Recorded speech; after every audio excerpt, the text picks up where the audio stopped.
Hey, welcome back. I'm so glad to see you today on Daily Hope. Today's a holiday called Good Friday, but I actually like to refer to it as Bloody Friday.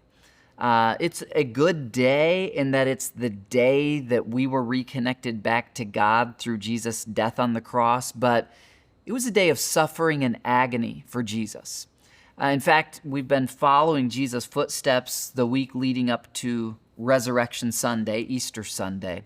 And we know exactly what happens on that Friday. And in fact, it was on this Friday that Jesus would be crucified. When you've heard of Jesus being in the grave for 3 days, it was partially Friday, all of Saturday, and part of Sunday. So it's kind of like hotel math. If you want to be at a hotel all day Friday and all day Saturday, and Sunday, sometime you're going to leave in the afternoon, you'll end up getting charged for 3 days, even though you're only there for 2 nights, because you want to be there earlier than check in and later than check out. I'm probably getting distracted, but the point is this.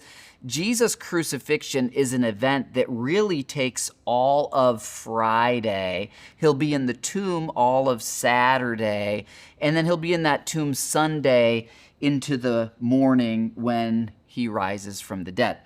Now, I want to really point out last night, Thursday night, is the night when Jesus was betrayed. And I encouraged you to read all of Matthew 26. In Matthew 26, we were told in verse 57 that Jesus had been led to the home of Caiaphas, the high priest. So the very house where the religious leaders were conniving to come up with a plan, the very house where Judas came and met them, it's in that house that Jesus is now held.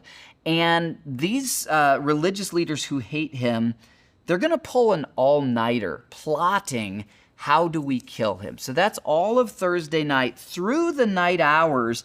And then we're told in Matthew 27, starting at verse 1, very early in the morning.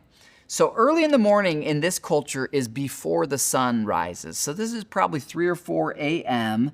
The leading priests and the elders of the people met again to lay plans for putting Jesus to death.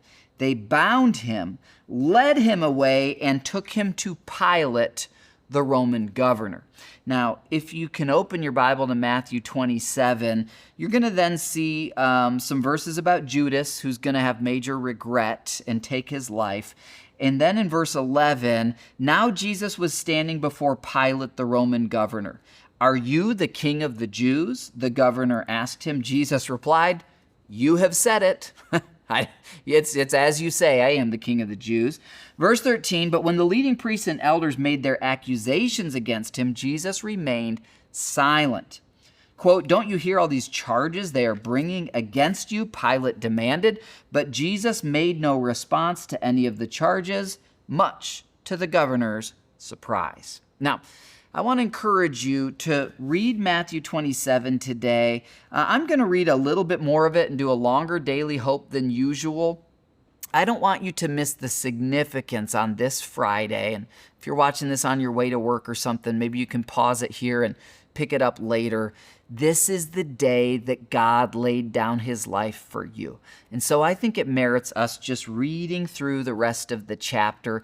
If you need to go to work or whatever right now, you can. That's a normal daily hope length. But I'm going to keep reading here in Matthew 27, verse 15. I'm going to not do commentary and just read through, okay?